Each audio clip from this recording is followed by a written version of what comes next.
Hello, my name's Michalis. I'm one of the activists that started the Occupy Buffer Zone movement in Cyprus, and I was also present during the Egyptian revolution from more or less the beginning in Tahrir Square.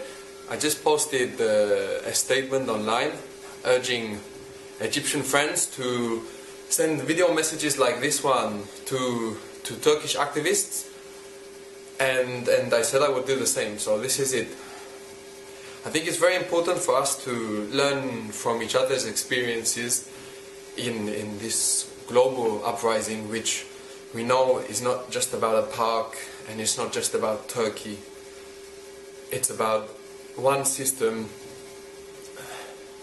all over the world, and in this way it would be sad for us to repeat the same errors. Now Taksim is looking very much like Tahrir, unified and wonderful and full of energy, and the world is looking on with a mixture of excitement and sadness and pride and tears, and we're sharing this with you.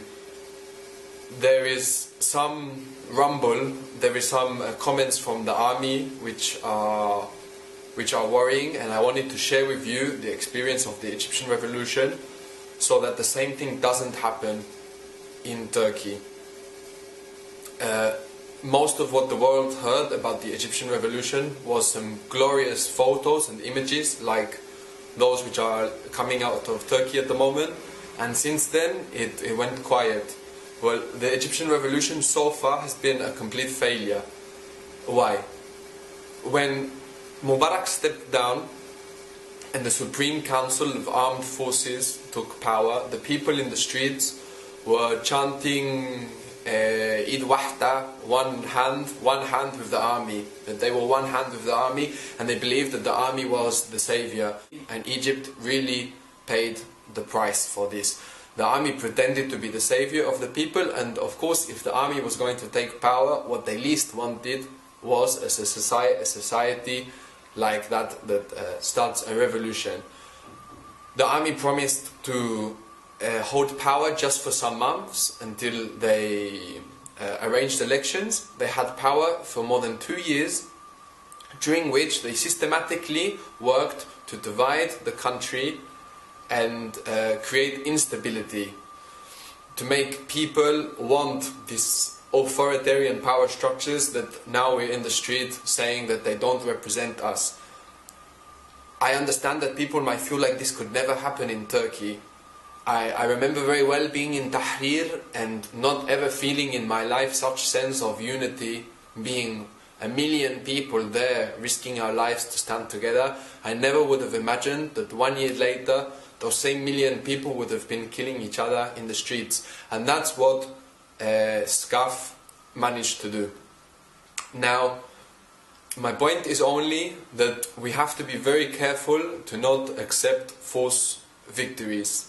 If your Prime Minister steps down tomorrow, it doesn't mean that we go home and it's the end of the fight, which for many Egyptian activists or people present in the protest, it meant this, for many of them.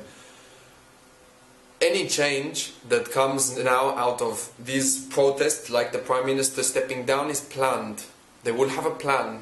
He's not just going to step down and there's going to be victory. There's going to be a plan to take the power back, or there's going to be a plan for somebody else to take the power. It's very likely that the army steps in now, as there is a friction between the army and the state in Turkey, that the army steps in now, acting like the savior of the people, and then once everybody goes home and you don't have this force of being millions in the street, and everybody goes home, then the army will start picking at people one by one. This has been the experience in Egypt. Currently in Egypt you have the Muslim Brotherhood in power, which are a completely inept and corrupt political party which are destroying the country, and the army is sitting back, letting that happen, waiting for the moment where they will be called in to take the power back. That's what's happening in Egypt right now.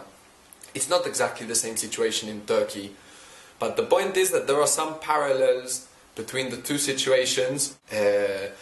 There are two parallels between the situations where it will be very, very wise to investigate everything that happened in Egypt, to have contact with Egyptian activists, to share experience, so that the same thing doesn't happen again. What we least want is such unnecessary losses of life. The people that have died and been injured so far is already so completely unnecessary.